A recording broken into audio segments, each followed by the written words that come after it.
Do you want more? More time, more balance, more love, more sex, more money, more real, and less bullshit? This is the Women Wanting More podcast with Dr. Karen Osborne. Real life, real stories, plus real tips to get you more of what you want.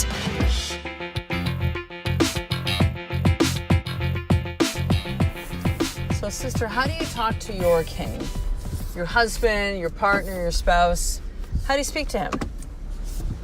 I overheard a man at a Starbucks recently talking to, I'm going to assume it was his girlfriend or wife, or had a kind of a vibe. It's kind of more his girlfriend than wife.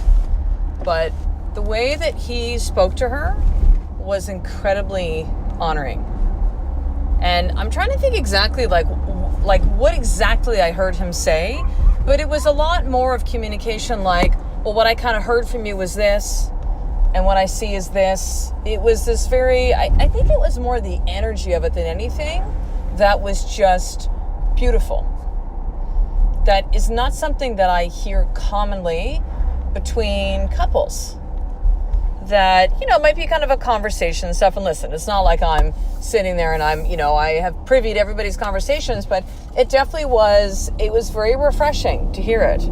It's very refreshing to hear it, right?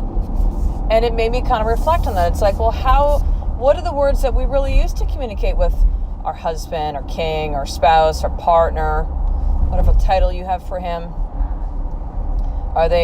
Is the communication one that's honoring or not? Is it loving or not? Is it kind or not? Now listen, I've been in and can still be on both ends of these. I can be certainly in a space where my husband, my king, is like freaking out, or maybe he's a little bit short, he's stressed about stuff. Never an excuse, but it's almost like you kind of see what's happening. It's like with your kids.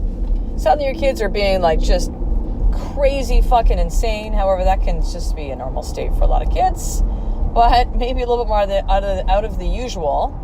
And you kind of you just like, it's almost like you take that 30,000 foot view, right? Like you just kind of step outside and just go, okay, second, what does my child need right now? Like what are they really saying?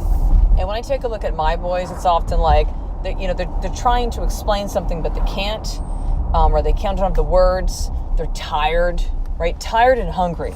Two hard states for adults to be in, but kids in that state, it's just like fucking psycho, especially the tired. And so when I see my kids in that place, can I be reactive? Sure. But, definitely I would say more from a place, especially in the last year or so, I'm just like, okay, what does my child need right now? Like, what does my boy need? Oh, right, he's tired. Let me give him a little bit of slack. And I'm not going to be reactive. I'm going to show him how to interact even when you're tired, even when you're frustrated, even when you're hungry, right? So I find that at times with my husband, or really anyone, it's that same kind of thing where it's like you can take somebody's words verbatim. You can like at the surface just kind of like be, well, this is what they said or this is what they did. It's kind of like, I almost want to say next level, but it sounds kind of like elitist, but it's a next level thing to say, okay, what are they really saying? What is this reaction really about? I have people that hate on me and stuff and leave crazy iTunes reviews and hating me on Facebook. And I've had this woman like post shit about how I should go to therapy and I rage on my kids because I've talked about losing my shit with my kids because it's fucking real. And any parent that says they haven't done that is a liar. Of course it happens sometimes. But how I should like go in therapy and just fucking insane, right? And so I take a look at that and I just go, man, psycho. Like I don't take that stuff personally. And there's times too I can take a look at that. I can maybe even be the bigger person and say, man, she's like really looking for attention right now. Like I wonder, like it's a sad thing to me if this is the way that she has to go about and get attention is by, leaving nasty comments and looking for some kind of reaction back, right? Now, I don't know this shit for sure, but sometimes I often see that and I go, I wonder if this is what's really going on, right? I wonder if this is really what it is. To not take that stuff personally. It's the same thing with my husband. I'm gonna be like, okay, you know what? He's stressed right now. I'm not gonna pass it off as an excuse, but I'm gonna cut him some slack. He's got a lot of stuff going on. Maybe he's tired. For my husband, he feels pain pretty much every single day with different things that happen in his body with Crohn's. And so sometimes he won't always share with me the stuff that he's feeling because he just doesn't want to talk about it all the time. And I respect and I honor that. He just doesn't want to focus on it. But I certainly see that at times if he's being super reactive, I'll be like, hey, babe, well, like, what's happening? And then he'll share kind of, well, this is coming up, and, you know. So I can definitely come from that space, and I can come from a space where I'm just being a fucking bitch. I did that with Ed the other day. And we were in Starbucks, and I was pissed and irritated. I can't remember what it was. I was like, Kai told me about some food that he let him have. When I've talked to Ed, I'm like, please don't let him have this shit at Starbucks. Like, you know, some treats is okay, but just like not this. Or he's telling me how daddy gets me this all the time. Now, sometimes the kids just kind of also tell stories. And I kind of forgot about that piece. But I kind of blew up at Ed. We're walking to Starbucks. And he just kind of sat. I mean, he didn't say he sat there. He listened. And then I could tell he was going to get mad. And so, you know what? He was actually being the bigger person. The way for him to communicate with me is he just walked out. He didn't. I mean, I was just kind of getting something for Tyson. I was like, okay. And he just walked out. And it was a good thing for him to do. Because I know he was like, okay, wait a second. This is not working well. I'm going to get really pissed right now. So I'm going to choose to walk away. And the way that I spoke to Ed in Starbucks was not honoring. It was not cool. Now, it doesn't mean that you don't hold each other responsible. It doesn't mean that you don't at times might get upset and speak your truth. And you're going to go to war and there's going to be conflict. And you guys are going to collide. And there's going to be all that shit at times. Don't hold that shit back. But, you know, there's times, though, too, when it's like it needs to be done a little bit more of an honoring way, right? The way that I spoke to Ed in Starbucks and stuff, it's like, it was not cool. It was not cool. I apologize for that. Clean that up. But what is the way that you typically speak to your king, your spouse? This is going to be a short and sweet podcast today because I want you to really ponder on this. This isn't really like, you know, any more that needs to be done. And listen, do not come from the space of, well, he made me say, or he made me feel, or, you know, he forced me to, like, no, none of that shit. Own your fucking words. You're a grown-ass woman.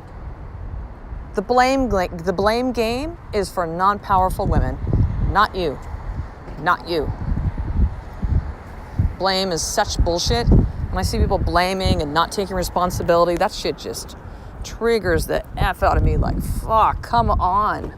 Are you really going there as an adult? Somebody else is responsible for your actions? No, that's not how that goes.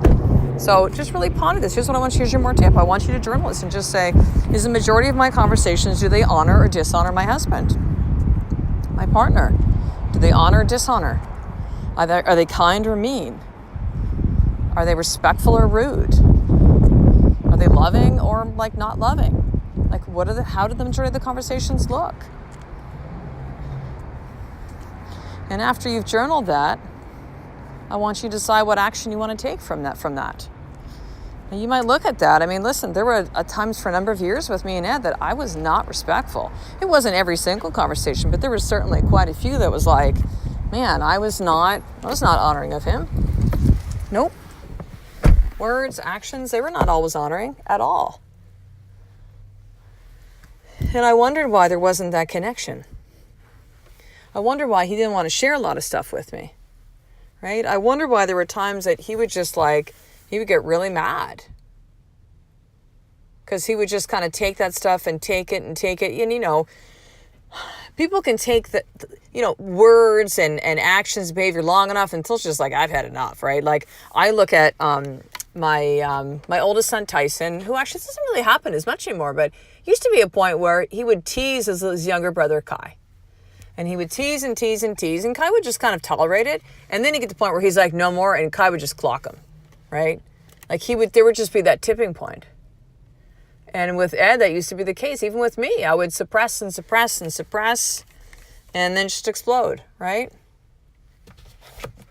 So again, from that more tip, how is the way that you really speak to your husband, your king, your partner? Is it honoring or not? And the next piece of this is this. What action do you want to take as a result of what you've realized, what you've discovered about this? Again, this isn't about blaming you. This isn't about like, oh my God, I'm a terrible wife. I'm a terrible partner. No, that doesn't get you anywhere. It's just simply a realization. That's all. And you might take a look and say, you know what? Actually, my communication is really great. So maybe for you, the realization is just like, well, how can I make it better? Because there's always a next level, sister. There's good, and then there's great, and then there's amazing, and then there's awesome.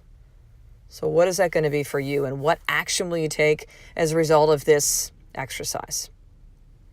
So listen, sister, if you don't already subscribe to the Women Wanting More newsletter, I want you to do that right now. Head over to drkarenosborne.com/action guide. It's /action guide because I'm going to send you 3 different things. Okay, number 1 is the More For training system, and so does a video and a PDF action guide. It really teaches you how to start your day in power. Plus 2 videos that I shared only in a private Facebook group that is about helping to remember who you are. And these trainings were fire. So that's again over at drkarenosborne.com/action guide. Number 2, I want you to make sure to head over to the Women Wanting More store. So I just launched this a few weeks ago. Super exciting. I did this as a way for you to wear who you are. I know that for some of you, and sister, this could be you, where it's hard for you to speak your beliefs, to speak your truth. And so you can let your clothing do that for you. So that's over at shop.womenwantingmore.com.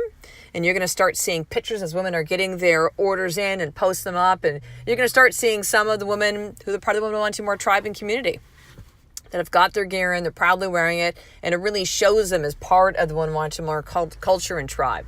Plus, they're just super rad. And you're going to see that these words have meaning behind them. So that's at shop.womenwantingmore.com.